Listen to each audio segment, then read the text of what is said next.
ఉన్న బంగారాన్ని విడిపించి ఆ రోజు ఆన్లైన్ రేటుకే మేము కొంటాం. Sharma gold company. లైంగిక ఆరోపణల నేపథ్యంలో అరెస్ట్ అయి ప్రస్తుతం జైల్లో ఉన్న కొరియోగ్రాఫర్ జానీ మాస్టర్కు దిమ్మ తిరిగే షాక్ తగిలింది.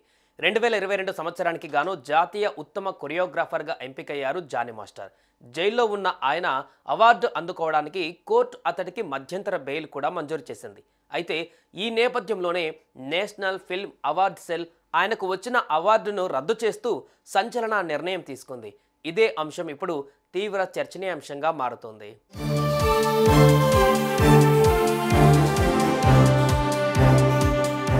దక్షిణాది చిత్ర పరిశ్రమల్లో టాప్ కొరియోగ్రాఫర్లలో ఒకరుగా కొనసాగుతున్న జానీ మాస్టర్పై పెళ్లి పేరుతో నమ్మించి లైంగిక దాడికి దిగాడంటూ ఓ యువతి పోలీసులకు ఫిర్యాదు చేసిన విషయం తెలిసిందే.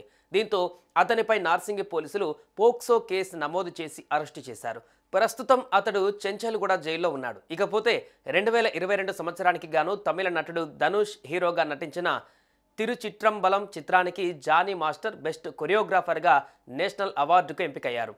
ఈ క్రమంలోనే అతడిపై లైంగిక ఆరోపణలు రావడం, పోలీసులు అరెస్టు చేయడం వంటివి జరిగిపోయాయి.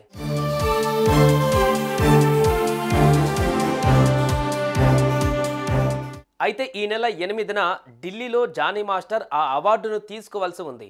అందుకోసం అతడు బెయిల్ కోసం దరఖాస్తు చేసుకోవడంతో రంగారెడ్డి కోర్టు పరిశీలించి ఈ నెల 6 నుంచి 9 వరకు మధ్యంతర బెయిల్ కూడా మంజూరు చేసింది. కానీ ఈ నేపథ్యంలోనే నేషనల్ ఫిల్మ్ అవార్డు సెల్ ఆయనకు వచ్చిన నేషనల్ అవార్డును రద్దు చేస్తూ సంచలన నిర్ణయం తీసుకుంది. ఆయనపై లైంగిక ఆరోపణలు రావడంతోటే ఈ నిర్ణయం తీసుకున్నట్లుగా తెలుస్తోంది.